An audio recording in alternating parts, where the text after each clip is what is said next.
Hey there, cats and kitties. I'm the Blues Man, Johnny Blues, and with this video, we'll be discussing my thoughts on episode 12 of the anime series, Scorching Ping Pong Girls. For all intents and purposes, the season 1 finale. And I gotta admit to having gone into this episode almost suspecting I would be dissatisfied with it. Based on the PV attached to the previous episode, I really didn't have high expectations because I was kind of going into it with the specious conclusion that we wouldn't have any sort of grand end game to end the season on, seeing any number of our main cast of characters coming out winners and all that kind of stuff. There wouldn't be any sort of tournament or any more practice matches. And I'd kind of come to the conclusion, they really have to do something spectacular for me to really feel like I've been satisfied by it all. And quite to the contrary, was I watching this episode and thoroughly enjoying it. Our girls are still very much in the training camp. We're seeing the first half of the episode. They're whiling away the last few days they have there.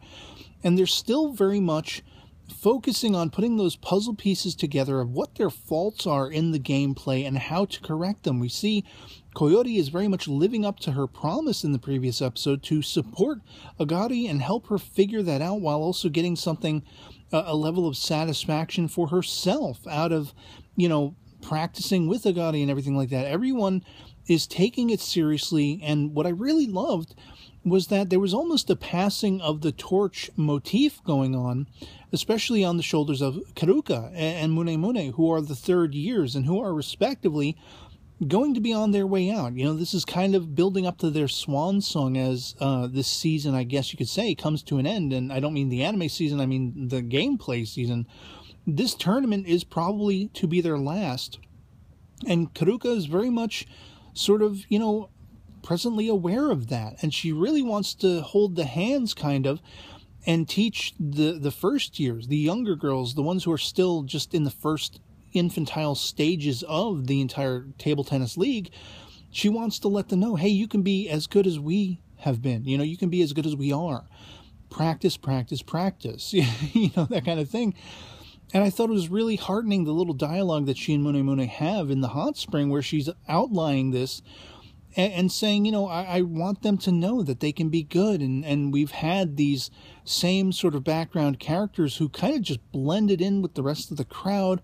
For the entire season, they were all wowed. They came together mutually in the entrance of Coyote, seeing how talented she was.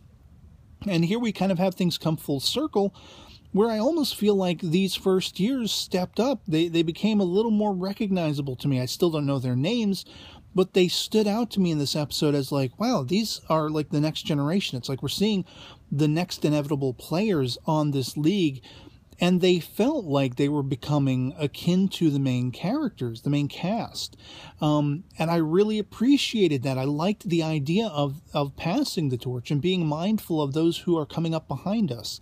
And also to see that bond of friendship that is still so strengthened between all of our main cast. Hokuto and Hanabi. Hanabi constantly going up to Hokuto and squeezing her little, hairballs on the back of her vest and everything like that. And Hokuto just being annoyed by that, perturbed by that, but still just kind of beaming every other word and everything. And they were challenging each other and putting each other to the test, finding out each other's weaknesses and exploiting them and helping each other overcome them. Similarly was that with Coyote and Agari, and they really won over these first years. I mean, for the first years, once the training camp was all said and done, they were all making their way back to the school. The lights are on at night, and Coyote and Agari think they're the first to be there. But no, the first years are there already. They're already still continuing that training, trying to live up to what they've seen these elder girls achieving and everything like that. Their aspirations are on high, and they really want to become functional players in this league. And it was kind of inspiring that. I just really enjoyed, Coyote and Agari going in there and taking them under their wings and doing exactly what Karuka had hoped to do herself. They basically wanted to train these girls. They were accepting to just how accepting these girls were to their prowess and saying, how highly exalted it was to them and how they wanted to try to do something similar. They wanted to raise their game and become an active participant in the league. And that just really kind of inspired me. And it had me grinning the entire episode. It was like, we don't really even need an endgame tournament. We don't really need to see these girls coming out winners against some sort of unsavory opponent or something along those lines. The bear girl from the previous episode. We don't need it because they're challenging each other. They have a tournament, within their ranks for these eventual sort of qualifying matches that are up and coming beyond this season, going into what I can only presume will be a season 2. And I'm looking very much forward to that. But I love that as we wiled everything away, of course, going through this tournament, everyone challenging each other. I mean, you saw Keruka and Munemune doing doubles matches. You saw, Hanabi and Hokuto playing ball with that too, that whole aesthetic. And you had Hanabi and Hokuto going up against Nagari and all this kind of stuff. And Nagari's calling them out cheating and everything like that. Like, it was just utmost entertaining. And of course, only about 3/4 into the episode, right about the time they lay down the idea that, it's going to end up with Agari and Coyote being the final match, did it even occur to me? It only occurred to me in real time as they debuted it. Like, of course it's going to be those two. That's how it comes full circle. It brings us right back to where we began.